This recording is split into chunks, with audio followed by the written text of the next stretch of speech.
Graça e paz. Eu me chamo Andréa, como fui apresentada. Estou super feliz de estar aqui com vocês e não só pelo convite, eu estou pela fé, crendo que vocês estão aí, entendeu? Porque está super escuro, mas eu vou na fé. É bom, né? Que a gente vai ficando mais crente. Olha, o pessoal está aí mesmo. Massa, muito bom. Nada como a misericórdia dos irmãos, né? Obrigada aí. Eu sempre que venho aqui a São Paulo, digo venho porque eu não moro aqui, já morei, moro em Vitória do Espírito Santo. Vitória do Espírito Santo, dá licença, hein? Então espera, tá? Me aguarde. Vitória do Espírito Santo. Aprove ao Senhor, né? Que eu morasse naquela linda ilha. E tem uma história aqui com São Paulo, porque antes de me envolver com missões em tempo integral, eu morei aqui nessa cidade e morei literalmente aqui do lado. A Paulista está aqui? Eu morei então aqui do lado, porque vim fazer faculdade aqui. E é curioso porque sempre que chego aqui eu fico um pouco nostálgica, e isso tem muito a ver com aquilo que eu quero compartilhar com vocês hoje. E quero crer que seja para a edificação do corpo de Cristo. Essa é a minha oração em nome de Jesus. Eu sempre que venho aqui fico um pouco, como eu disse, nostálgica, porque me passa como se fosse um filme, né? Diante dos meus olhos aqui, na minha mente. E vem ao meu coração, inclusive a forma como eu cheguei aqui.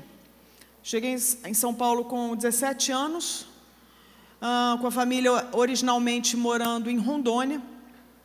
Então eu vim como alguém que não conhecia nada da cidade, vim para fazer faculdade, vim para testar um curso, entrei na SPM, comecei a fazer administração de empresas com ênfase em marketing, e foi uma experiência muito curiosa, porque até então o meu interesse era fazer medicina. Pois é, até que eu descobri que eu detestava biologia. Falei, alguma coisa está errada, a conta não fecha. Falei, eu vou testar um outro curso. Ouvi falar, achei legal o nome, né, da faculdade. Falei, vou tentar ali. Obrigada. E entrei e vim para cá e comecei a fazer o curso.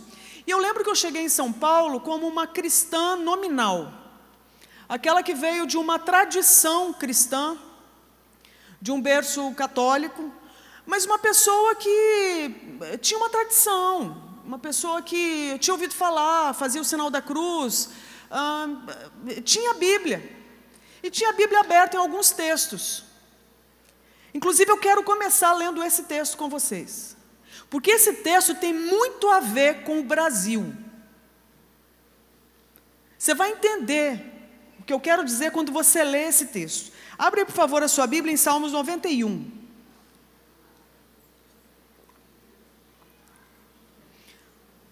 Eu vou ler, depois eu continuo a história. Salmos 91, a partir do versículo 1, diz o seguinte: aquele que habita no esconderijo do Altíssimo, à sombra do Onipotente descansará. Direi do Senhor, Ele é o meu Deus, o meu refúgio, a minha fortaleza, e nele confiarei. Porque Ele te livrará do laço do passarinheiro e da peste perniciosa. Ele te cobrirá com as suas penas, e debaixo das suas asas estarás seguro. A sua verdade é o escudo e broquel. Não temerás espanto noturno, nem seta que voe de dia, nem peste que ande na escuridão, nem mortandade que assole ao meio-dia. 1000 cairão ao teu lado e 10.000 à tua direita, mas tu não serás atingido. Somente com os seus olhos olharás e verás a recompensa dos ímpios, porque tu, ó Senhor, és o meu refúgio. O Altíssimo é a tua habitação. Nenhum mal te sucederá, nem praga alguma chegará à tua tenda, porque aos seus anjos dará ordem a teu respeito para te guardar em todos os teus caminhos. Eles te sustentarão nas suas mãos, para que não tropeces com o teu pé em pedra. Pisarás o leão e a áspide, calcarás aos pés o filho do leão e a serpente. Pois que tão encarecidamente me amou, também eu o livrarei. Pô-lo-ei num alto retiro, porque conheceu o meu nome. Ele me invocará, e eu lhe responderei. Estarei com ele na angústia, livrá-lo-ei e o glorificarei. Dar-lhe-ei abundância de dias e lhe mostrarei a minha salvação. Lemos o Salmo 91, de 1 a 16, né, o salmo inteiro. E esse texto, ele tem uma história muito curiosa na minha vida, e acho que tem a ver, essa história respinga, né, reverbera, e muito desse Brasil com proporção continental que a gente tem. Eu lembro que eu cheguei aqui aos 17 anos, trazendo a minha Bíblia, porque eu tinha um certo temor. Mas se eu dissesse assim, se me perguntassem quem é Deus, eu não saberia dizer. O que essa Bíblia significa de fato, eu talvez tateasse alguma coisa. Entende? Eu tinha um temor porque eu recebi a Bíblia dentro de casa, porque ela foi passada de geração em geração. Então eu tinha uma tradição cristã, eu era nominalmente cristã, e cheguei aqui para fazer faculdade, e exatamente aqui nessa cidade foi quando eu rompi com a fé cristã. E eu enveredei para o agnosticismo à beira de um ateísmo. Então eu bebi de muitas fontes e me vi como aquela que era uma possível, uma pretensa ali, intelectual, que precisaria de comprovações científicas para chegar a alguma conclusão a respeito do que se chamaria de verdade. Então eu rompi, na minha cabeça, eu estava rompendo com a fé. Então me prova e eu creio. Como não conseguem provar sobre Deus, não creio. Logo, Deus não existe. E é curioso, porque a minha Bíblia, então, que eu tinha trazido, ela tinha algumas páginas marca de batom. Porque, como eu disse, eu tinha a tradição cristã. Então, ao sair de casa, eu tinha o cuidado de abrir a Bíblia e caía nesse salmo. Eu dava um beijo naquela página. E fui acumulando batom no decorrer dos anos. Ok. Exatamente nesse lugar aqui, onde eu cheguei, nominalmente cristã, rompi com a fé cristã, neguei por anos aquilo que teria alguma coisa a ver com religião, com espiritualidade, com cristianismo. Foi exatamente aqui que um dia eu fui, num domingo de manhã, a uma igreja. Mas eu fui com uma missão. E fiz uma oração antes de ir, ao Deus que eu não cria. Eu olhei para o alto da janela do prédio que eu morava, perto da faculdade, e fiz uma oração dizendo o seguinte: Deus, se você existe, me dá sabedoria para eu ver os prós e os contras desse lugar, a igreja que eu iria visitar, a convite de uma amiga. Me ajuda a ver então os prós e os contras desse lugar para eu salvar a Carol. E fui com essa missão, tirar a minha melhor amiga da igreja. E cheguei com um senso crítico assim ativado, nível hard. Está entendendo? Eu fui para procurar defeito. E eu abri uma planilha no meu cérebro. Prós e contras, e eu fecharia o balanço. E eu já tinha o resultado, está negativo. Compreende? E fui com essa missão de simplesmente preencher as linhas da planilha. Porque eu já sabia o resultado. Ela está louca. A que ponto chegou a juventude brasileira?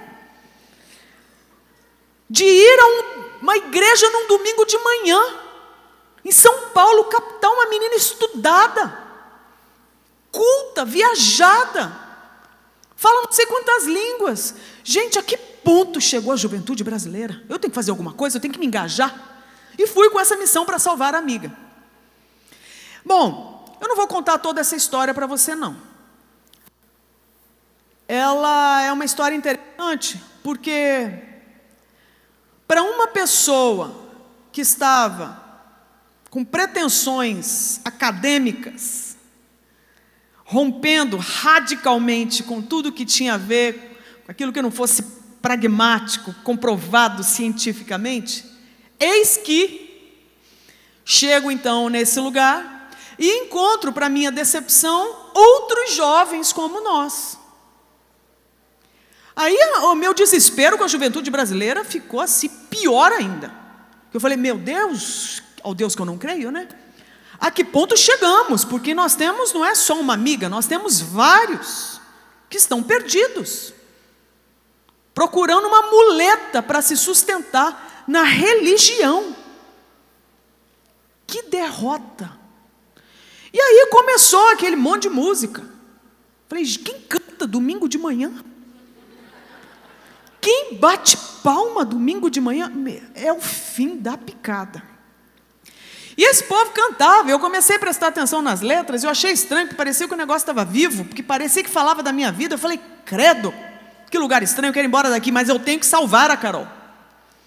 Porque eu lembrei da educação que eu recebi do meu pai. Meu pai falava, para mim e para os meus irmãos, quando a gente era criança, amigo de verdade é aquele que está do lado nas horas boas e ruins. E eu lembrei, eu falei, a Carol está precisando de mim, porque ela está indo à igreja. E eu estava lá do lado dela para resgatá-la daquela seita. Então, foi quando um ser que me deu muito pavor, porque ele atendia pelo título de pastor, subiu à frente. E ali me deu um calafrio, porque eu imaginei assim, subiu o chefe da quadrilha, né? E ele vai agora, deve ter um clã na máfia, e ele deve ser o cabeça. Então ali me deu calafrio. E esse cara então subiu e começou a pregar o sermão. E o título do sermão era o significado da cruz de Jesus para hoje na sua vida. Eu li, eu ouvi aquilo ali, eu achei interessante. Falei, ótimo, sempre quis saber isso aí mesmo, ninguém nunca conseguiu me explicar, e vai ser bom para eu saber qual é a dele, para eu poder preencher a planilha e salvar a Carol. E aí, veja bem, o homem pregou, rolou muita coisa. No final das contas, eu saí dali sem opinião formada. Saí sem opinião formada, e para mim isso era devastador, porque eu sempre tinha opinião a respeito de alguma coisa. E ali eu achei estranho, porque o cara pregou um monte de coisa, só que ele usou o único texto que eu tinha tentado ler. Eu até beijava as páginas do texto, que era a tal da Bíblia, mas eu não entendia nada. Falei, pô, como que eu vou criticar? Como que eu vou contra-argumentar? Inclusive, tudo que eu contra-argumentava aqui na minha cabeça, o homem respondia. Lá eu falei, alguém está me dedando para esse homem? E aí foi o sermão inteiro desse jeito, até que ele fechou o sermão, e eu não achei um erro de lógica, porque dentro das premissas que ele estabeleceu, fazia sentido, embora eu não cresce nenhuma. Mas fazia sentido. E aí eu fiquei com essa situação, essa pulga atrás da orelha, tipo assim, cara, eu não tenho como dizer que o negócio é ruim, porque faz sentido, eu não creio em nada, mas está redondinho o negócio. E aí a Carol saiu para trocar ideia com um tal de irmãos, uns irmãos. E eu falei, irmãos? Enfim, e ela está lá tendo uma tal de uma comunhão. E eu fiquei sentada, porque eu falei, essa não é a minha turma, não é o meu rolê, entendeu? Fiquei sentada ali com os meus pensamentos, que eram tudo para mim, que eu achava que eram a minha redenção. E ali fiquei, ali mesmo, dali mesmo, daquele lugar, aquilo que eu não imaginava, de repente me provocou. Porque eu sentada ali sozinha, do nada chegou alguém atrás de mim. E cochichou nesse ouvidinho aqui e falou assim, Andréia. Eu falei, oi. Achei legal alguém saber meu nome, só a Carol me conhecia. Essa é a primeira e a última vez que você vai ouvir essa mensagem, não desperdiça. Falou de forma firme, mas ao mesmo doce. Eu fiquei intrigada pela ousadia e virei. Eis que não tinha ninguém. Falei, ótimo, agora eu ouço vozes. Entrei agnóstica, saiu surtada. Maravilha. Como é que eu vou assumir isso publicamente? Jamais contarei. Tudo nessa cidade, gente. 3 dias depois, eu tive uma experiência que mudou a minha vida. Porque fui a um acampamento dessa igreja, e eu sei que pregaram para eu converter sobre uma tal de uma mulher samaritana. Eu entendi a jogada. Eu entendi que o pessoal estava querendo que eu me identificasse com aquela mulher, e que eu encontrasse Jesus, eu entendi a jogada. Detalhe, eu sabia que aquele pessoal era bom de conversa. Quando o tal do pastor começou a perguntar, a pregar, eu mesma observei o relato dele, eu falei, Esse cara das duas, uma, ou é vendedor ou é advogado. Gente, o homem não é que é vendedor e advogado? Fecha parênteses, tá? E aí, eu sabia que o povo era bom de conversa, e eu entendi que aquela mulher que estava pregando, ela era boa de conversa, estava tudo redondinho. Mas eu não conseguia sentir nada, nada me convencia. Não falava comigo. Eu entendi a história da mulher samaritana, eu fiquei feliz por ela. Entende? Que bom, né? Que o rolê dela deu certo. Comigo não está dando nada, porque eu não estou sentindo nada. Eu até apertava o olho para ver se saiu uma lágrima, nada. Nada, nada. Eu não acreditava em nada, eu olhava para aquele povo e falava, esse povo é doido, não tem nada a ver comigo, eu quero ir embora desse lugar e tocar minha vida. Só que eu lembrei da voz que tinha falado que essa é a primeira e a última vez que eu ouvi a mensagem, não desperdiça. Então eu acionei um mecanismo dentro de mim. Se não quero o que eles estão oferecendo, não quero por quê? Falei, ótimo, eu vou perguntar. É interessante porque ontem, na conferência, a gente ouviu sobre o benefício da dúvida. Achei genial. E é isso mesmo. A fé, ela não amordaça a sua inteligência. A fé liberta a sua inteligência. E ali eu questionei. E entrei numa luta. Pregaram, entendi que era para eu me identificar, não me convenceu, saí fora. Mas resolvi perguntar, se não quero, por quê? Chamei a Carol, senta aqui. E fui perguntar um monte de coisa para ela. Perguntei um monte de coisa sobre os ETs, os dinossauros, reencarnação, Kardec, Buda, ET, enfim, tudo que você puder imaginar. Chegou uma hora, ela já devia estar por aqui, falou assim, deixa eu te falar, vou te apresentar o pastor, o chefe da quadrilha. E na hora que ela falou isso, eu falei assim, ótimo, eu pensei. E armei um plano. Esse cara vai tentar fazer minha cabeça. E quem ele pensa que é? E fui com um plano. Tente me convencer que é justamente o que eu preciso para nunca mais pisar nesse lugar. E fui. E eu prometi para mim uma coisa, não vou falar nada a meu respeito. Nada, eu não vou entregar isso aqui a meu respeito para esse cara. Não sei o que aconteceu, minha boca começou a falar do além. A desgramada abriu e começou a falar, e falou assim, olha o que saiu da minha boca, que eu fiquei de cara, porque ela me despiu. E a ordinária falou o seguinte, pastor, a sensação que eu tenho é que eu tenho que nascer de novo, porque parece que eu não sei nada. Quando eu vi, tinha saído, me deu um ódio, parecia que eu estava pelada na frente dele, porque me desnudou. Aí me deu uma raiva de mim, eu falei, como que essa boca fala assim? Aí eu falei, quer saber, já falei mesmo, eu falei, é isso mesmo. Porque eu vi que ele ficou ligado.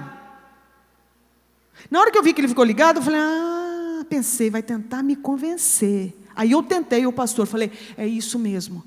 Parece que eu não sei nada, parece que eu tenho que nascer de novo. Fala sério, perfeito para evangelizar, é ou não é? Quem está tentado a apresentar ali as bolinhas daquela plano da salvação? Eu estava esperando uma bolinha daquela, porque eu jogar na cara dele, eu falei, nunca mais volto nesse lugar. E o homem ouviu isso e ouviu atentamente, ele falou, é mesmo? Eu falei, é. Ele falou, é mesmo? Eu falei, é. Eu esperei, ele virou e falou, amém. O homem não me evangelizou. Eu fiquei ofendidíssima, irada. Saí magoada, sentei, emburrei.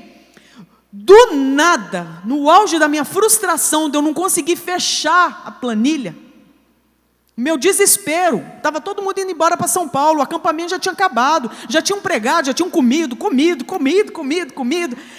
e estava na hora de ir embora, e eu não tinha fechado a tal da planilha, uma angústia, um desespero, e uma voz que tinha aparecido além.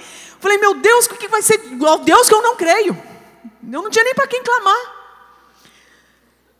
Nessa hora, eu que nunca usei droga na vida, falar isso aqui em São Paulo é muito engraçado, né? Foi exatamente isso que aconteceu. Eu, que nunca usei droga, nem caretíssima. Você fala assim, nossa, por quê? Não, porque eu tinha pavor de torrar sinapses. Era por isso. Porque a minha esperança de redenção era nos meus neurônios.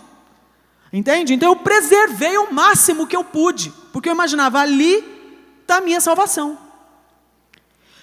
E do nada aconteceu um negócio que eu nunca tinha imaginado, porque eu vi uma parada.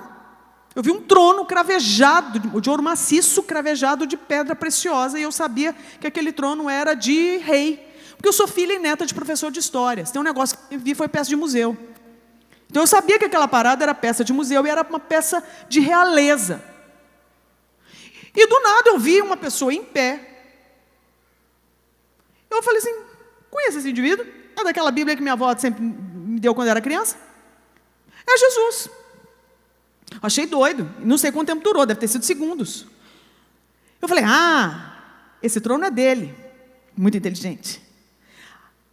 Aí na hora me veio uma dúvida.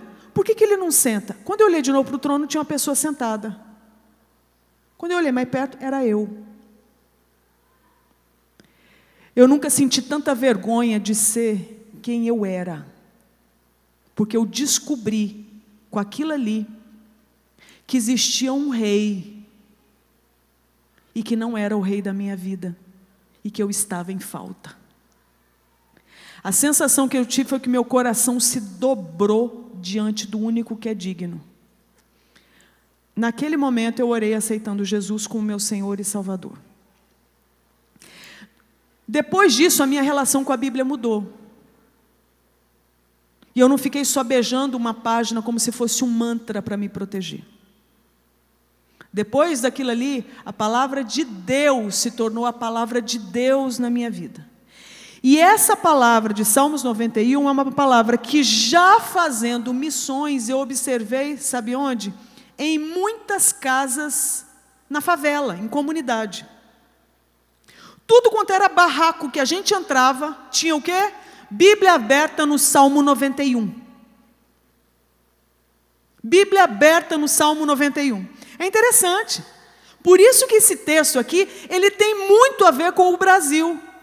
Porque você vai observar que muita gente, que talvez não tenha nada de vida com Deus, ou talvez até tenha, tem esse texto escancarado, como se fosse uma proteção, um escudo, como se fosse uma possibilidade de blindar a casa de todo mal, de assalto, de pobreza, de fome, de inveja. É como se fosse um amuleto. Compreende? Então nós estamos falando, a Bíblia Sagrada, ela está em muitos lugares. Ela estava na minha história. Mas ela não fedia nem cheirava para mim. E ela está aberta, escancarada em muitos lares. Ela está aí no seu celular. Talvez você tenha vários tipos de Bíblia, com várias traduções na sua prateleira. Eu tenho várias.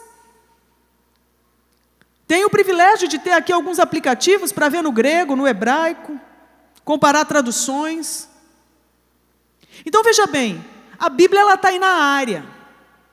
Eu achei interessante porque no começo do culto foi mencionada uma palavra, a palavra reverência. Não foi isso? Estou enganada?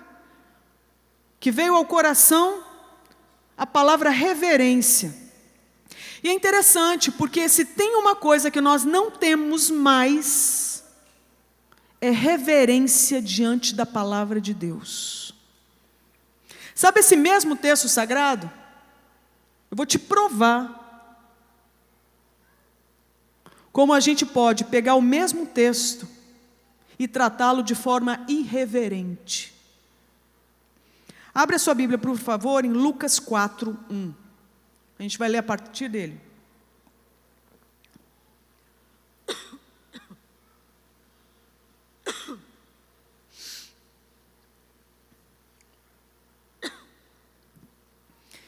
O 4:1 diz o seguinte, a partir dele, tá? E Jesus, cheio do Espírito Santo, voltou do Jordão e foi levado pelo Espírito ao deserto. Interessante, né? Uma pessoa cheia do Espírito Santo pode ser levada pelo Espírito de Deus a momentos difíceis na vida. Começa assim já. 40 dias foi tentado pelo diabo. E naqueles dias não comeu coisa alguma, e terminados eles teve fome. E disse-lhe o diabo, então visualiza a cena, um deserto, não era jejum de doce, ele tinha que procurar água para beber, não tinha um bebedouro ali com água gelada, não tinha Wi-Fi, não tinha coleguinha para pedir oração. Era Jesus no deserto. E a serpente. Então, esse Jesus, de repente, recebe essa cutucada. Se tu és o Filho de Deus, diz a esta pedra que se transforme em pão. Terrível, né? O indivíduo saindo de um jejum de 40 dias, entregando o jejum como vocês, e vem o diabo e propõe o quê? Usa o seu poder a seu favor. Você é o cara. Ele não propôs que Jesus transformasse pedra em crack para ele fumar e chapar. Era transformar em pão e resolver um problema. Dali a gente começa a ver que as tentações aparecem na nossa vida como sendo o quê? Possíveis soluções de problema.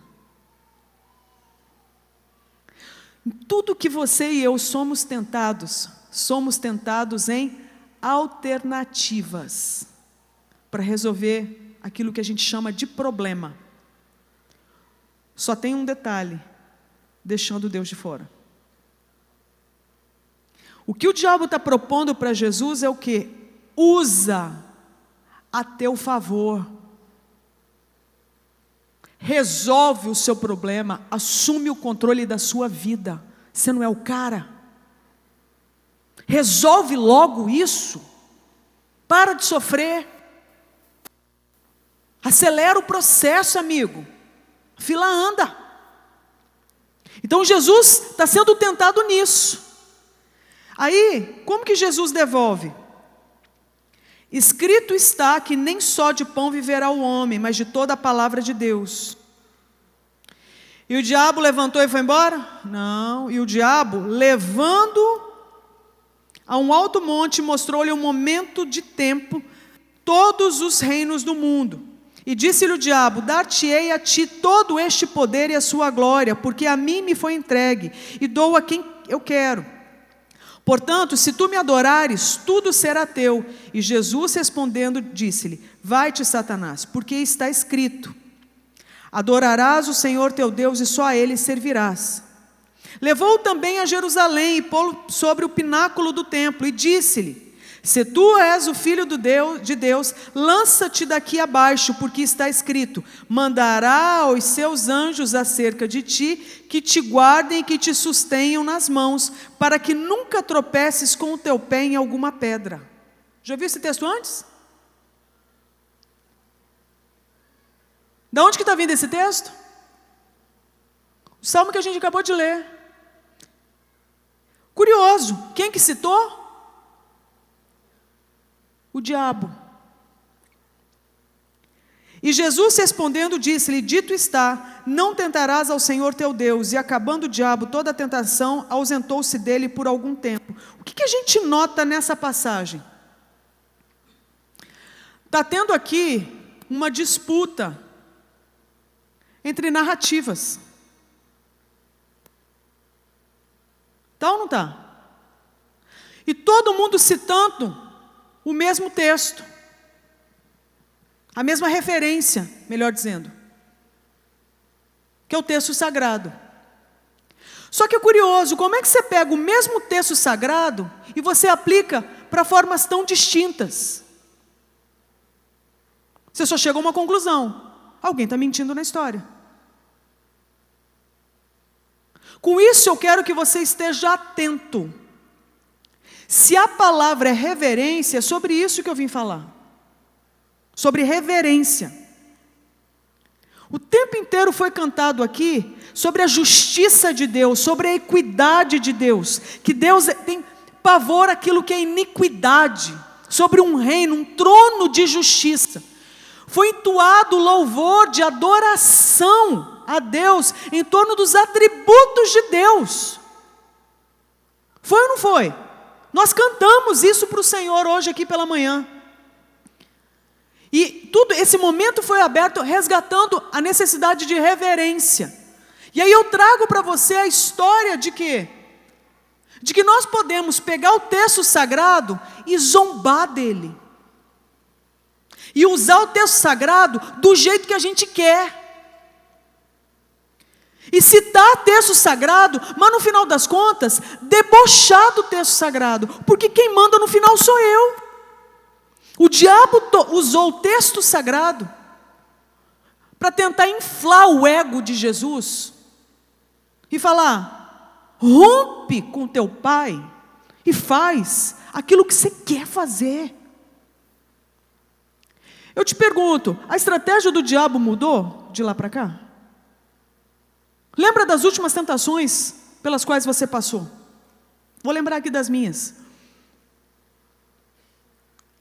O que você descobre? Que o time está ganhando, o cara não mexe no time. Porque funciona. E desde o princípio foi assim.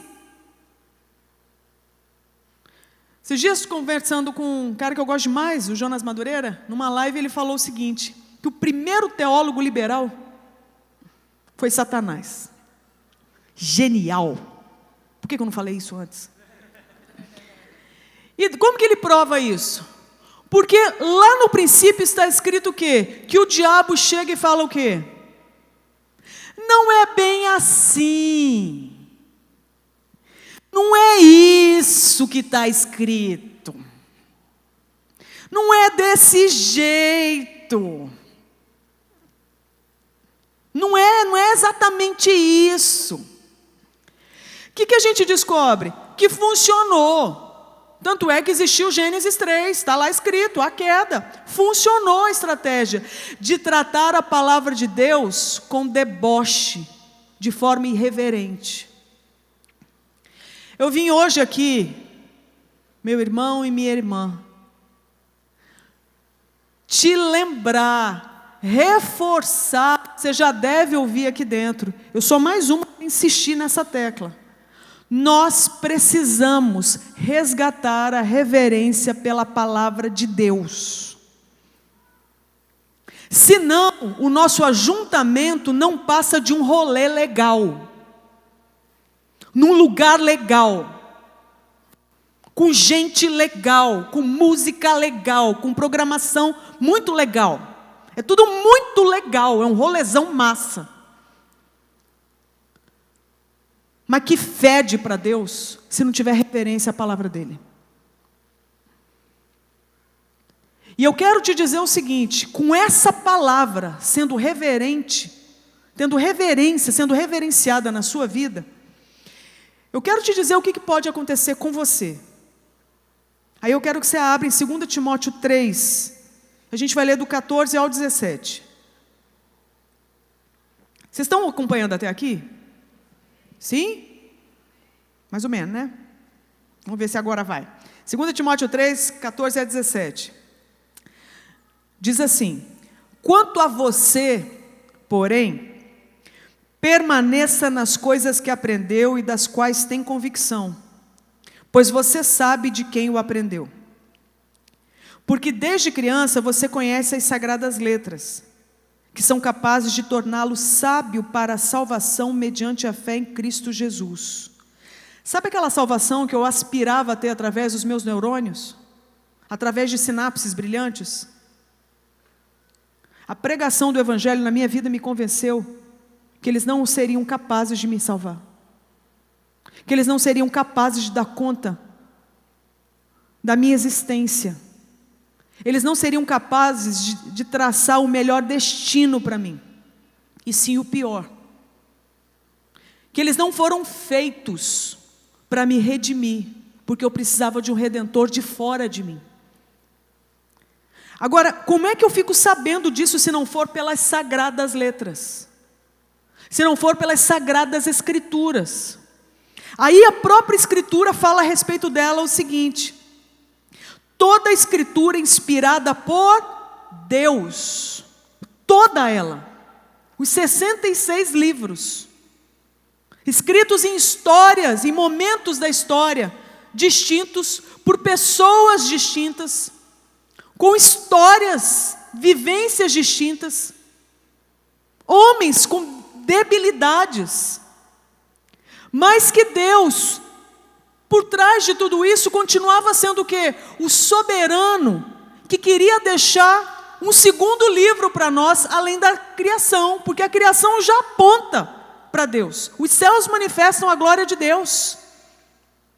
Só que a natureza, ela não dá conta de te dar detalhes sobre Deus. Você não consegue sacar a Trindade olhando para a natureza. Por isso que Deus deixou o quê? A palavra dele. Por isso que você não faz favor se você leva a palavra de Deus a sério. É obrigação sua como cristão. Você não está fazendo favor para Deus, não. É sua obrigação. Por quê? Porque dali a gente vai começar a tratar Deus com a reverência que Ele merece. Porque Ele inspirou pessoas para escreverem isso. E por que Ele resolveu entrar agora nessa parada de escrever livro? Todo o ensino, toda a escritura inspirada por Deus é útil para o ensino. Isso significa que Deus está querendo nos dizer alguma coisa aqui. Você e eu precisamos ser ensinados. Sabe por que a gente precisa? Porque a gente não sabe viver direito. Eu achava que eu sabia viver direito. Até que Deus me convenceu. Eu tive a ousadia de ir para uma igreja para tirar minha melhor amiga. Porque eu partia do pressuposto que quem sabia viver era eu. E que o meu jeito de viver era o melhor para ela. E que ela estava com um problema seríssimo, que ela estava crendo num Deus. E que eu tinha que resolver esse problema. Essa é a prova de como eu não sabia viver, que eu precisava ser ensinada. Então a Escritura, Deus está falando pela Escritura, a respeito da própria Escritura. Nós temos que ter reverência sobre isso aqui que está sendo dito sobre ela. Que ela é útil para ensino, para repreensão. Sabe por que é repreensão? Porque eu preciso de correção. Eu preciso ser confrontada. Eu precisava ouvir, isso é orgulho, isso é vaidade, isso é incredulidade, isso é prepotência. Alguém precisava me dar um choque de realidade. Sabe quem? A Escritura. Ela é o prumo para a gente dizer se está reto ou não. Ela é o parâmetro. Ela é a referência enquanto verdade. O que tiver fora dela não é verdade. Agora você imagina se a gente trata a Escritura, sabe, de forma, sabe, faz uma lambança com a Escritura. Significa que ela não vai nos ensinar, significa que ela não vai nos repreender, significa que nós vamos continuar achando que somos deuses. E que a gente sabe viver. A gente não sabe viver a parte das Escrituras. A gente não sabe, e a gente precisa ser ensinado e repreendido. A Escritura, ela é útil para a correção, ela corrige o que está fora da direção. Isso significa então que existe uma direção. Você que chegou aqui perdido, com a sensação de estar desnorteada, desorientado nesse mundo, em caos, internamente em prantos, descompensando porque não sabe qual que é a direção da sua vida. Você veio para o lugar certo, porque aqui reúne um monte de gente que entendeu que a Escritura Sagrada é a direção que a gente precisa para agarrar nela e viver nesse mundo que tem tantas tretas aí. Amém, gente? E a Escritura, ela é então útil para ensino, repreensão, correção e para instrução na justiça. Sabe essa justiça que foi cantada aqui? O que o texto está dizendo? Que para eu realmente entender justiça, eu tenho que ser instruído a respeito dela. pela Escritura. Significa que eu posso chamar de justiça o que não é. Olha que interessante.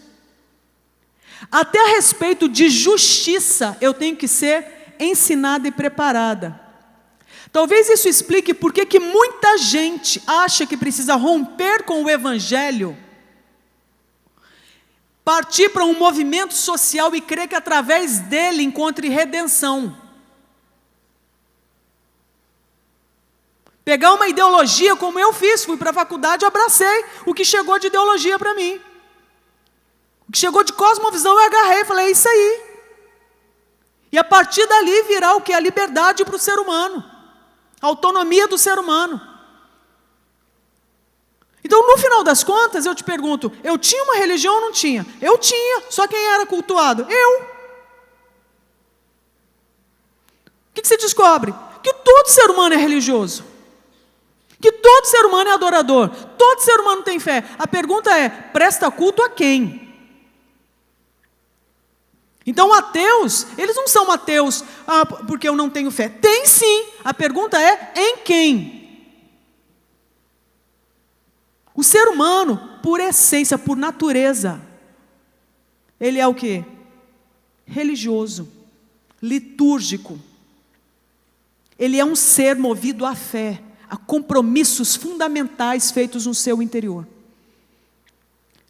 O que Cristo vem fazer é o quê? Nos resgatar do engano que a gente tinha de cultuar o próprio umbigo. E Ele precisou fazer isso porque se dependesse de nós, a gente ia continuar no auto-engano, cultuando coisa criada. Então a Trindade se envolve, o próprio Deus vem para a terra em carne e osso, e assume o nosso lugar, vem como humano, para dizer, manda a punição do erro deles, de se acharem os caras, manda para mim, Pai. Então, o preço tinha sido estabelecido. O pecado gera morte, estabelecido pelo próprio Deus. Curioso, quem é que vem e paga a conta? O próprio Deus na pessoa de Jesus. Por isso que eu sou cristã. Porque eu reconheço que Cristo me deu uma nova identidade.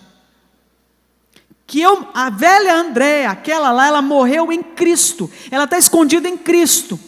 E por causa de Cristo, eu posso agora ter um livre acesso ao Pai dele, que era Pai dele. Jesus era o único filho. E aí na hora de ensinar a gente a orar, ele gentilmente divide o Pai com a gente e fala o quê? Quando vocês orarem, orem assim, Pai Nosso. É como eu falei ontem para as mulheres, Cristo deu o voucher para a gente entrar no rolê dele, entrar para a família dele, que tinha uma galera massa, o Pai, o Filho e o Espírito. Não tem rolê melhor, não tem grupo melhor para fazer parte. A gente não tinha a menor moral para entrar, e Jesus se tornou o livre acesso, a ponto do Pai olhar e falar, pode entrar, você é de casa, e te chama pelo nome. E Jesus gentilmente divide toda a herança dele com os irmãos que estão se achegando, e transforma a gente, que um dia era inimigo, em co-herdeiro em todas as coisas que é em Cristo Jesus. E Ele prometeu, um dia eu vou voltar, e vou buscar vocês, e trazer vocês aqui para casa. Esse dia ainda não chegou, e nós estamos aqui, nesse mundo, aqui na Avenida Paulista hoje, e a pergunta é, como é que a gente vive até lá? Só tem um jeito, reverência pela palavra de Deus.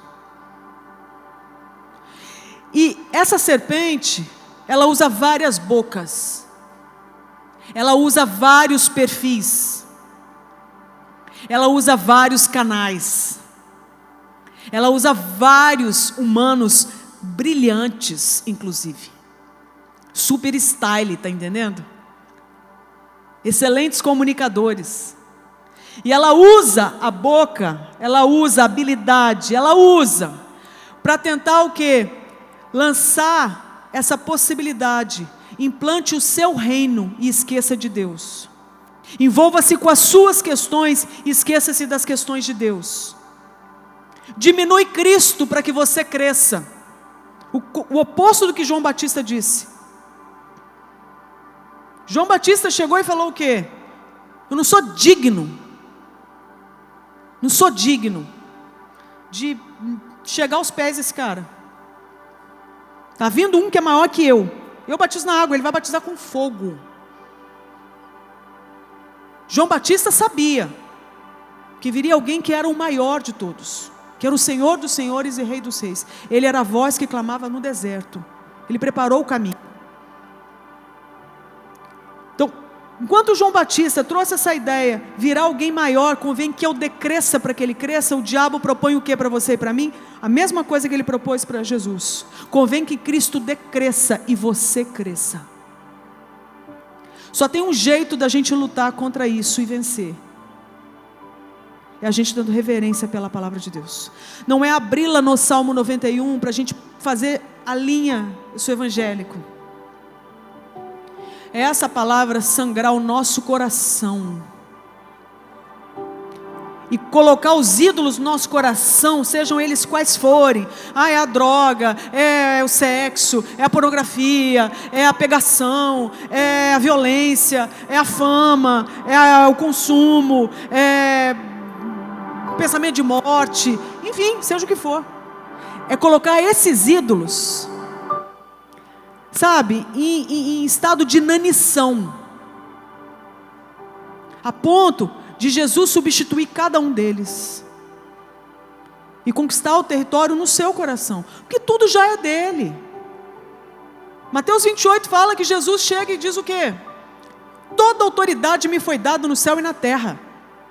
Então ele já é Rei dos reis, ele já é Senhor dos senhores, ele já é, tudo é dele. Resta saber se a gente reverbera isso aqui na terra, passando pelos perrengues que a gente passa. E como que a gente vai vencer? Tendo reverência pela palavra de Deus, a ponto dela silenciar o meu eu, e fala: baixa a bola, Andréa, porque é o Senhor que tem a direção para a sua vida. Mas é o Senhor. O Deus Todo-Poderoso foi o primeiro a falar na história, gente. Tive um professor que ele falava que história, em inglês, ele brincava com esse termo. Significa o quê? A junção de duas palavras: his story. Que a história não é sobre você. A história começa com Deus. A história dele, que a gente está tendo o privilégio de estar ali, acompanhando. E como agrada a Deus? Com reverência pela palavra dele. Então eu quero te desafiar aqui agora, a no seu coração, estabelecer um compromisso com Deus,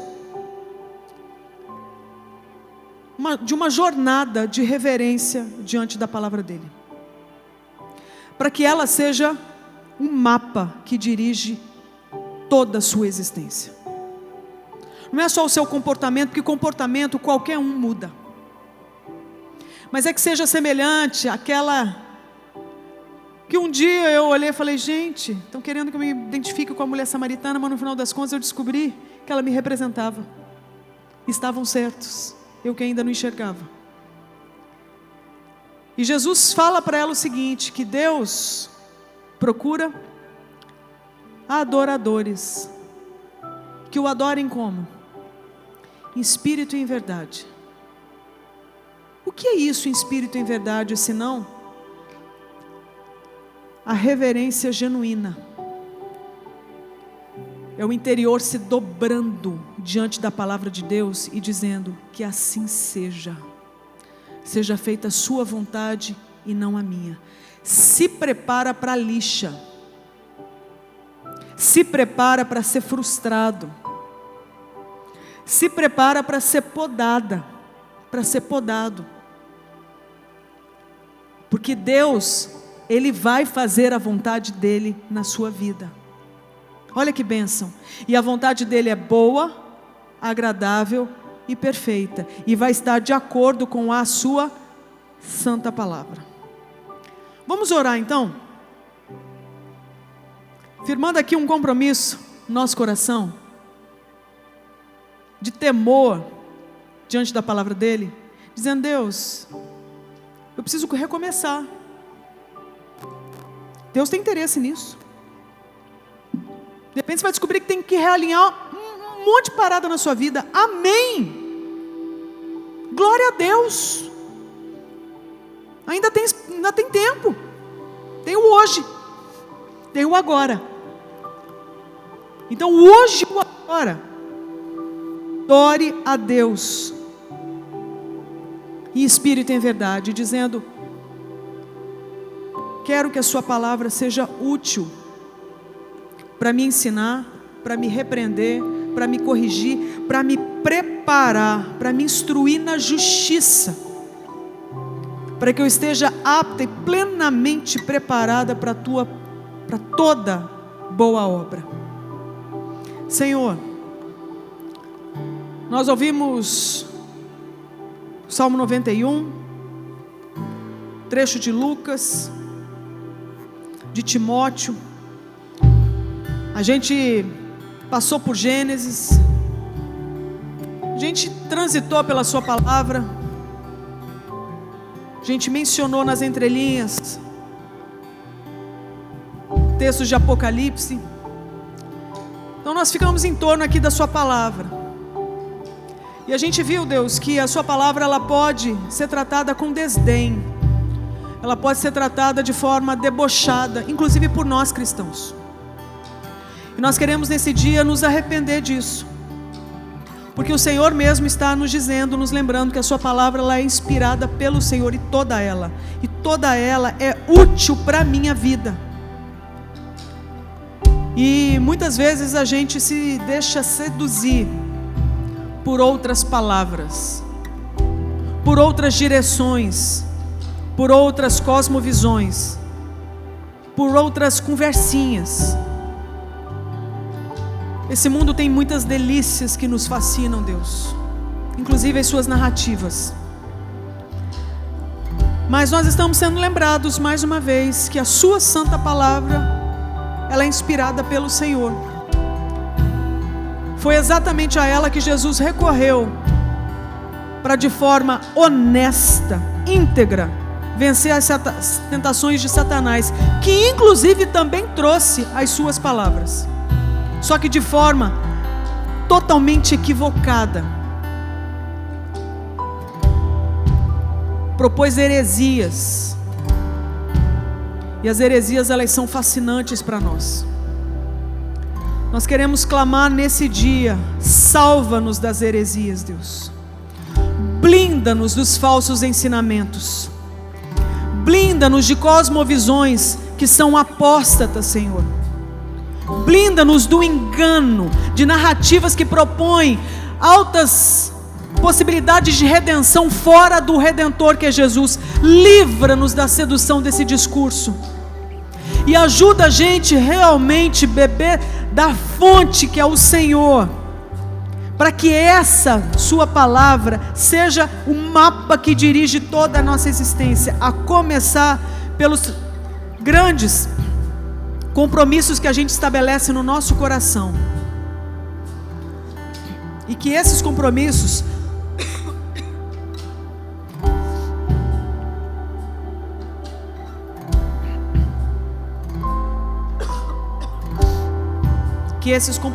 guiem a nossa vida.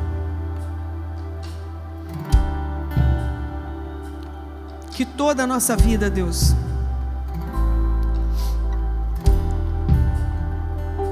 suba como um aroma suave para o Senhor. Toda ela, aquela que é vista por outros humanos, aquela que não é, aquela que é vista aí nas redes sociais, e aquela que não é. Que toda a nossa vida seja vivida corandeu mesmo, diante da face do Senhor, diante do trono do Senhor, para a glória do seu santo nome, porque é para isso que a gente está aqui. Até que o Senhor venha e estabeleça o seu governo. Até lá, então, ajuda-nos a viver uma vida como o Senhor ensinou para a mulher samaritana. Uma vida como adoradores que te adoram de fato, em espírito e em verdade. Em nome de Jesus. Amém. Deus abençoe, gente.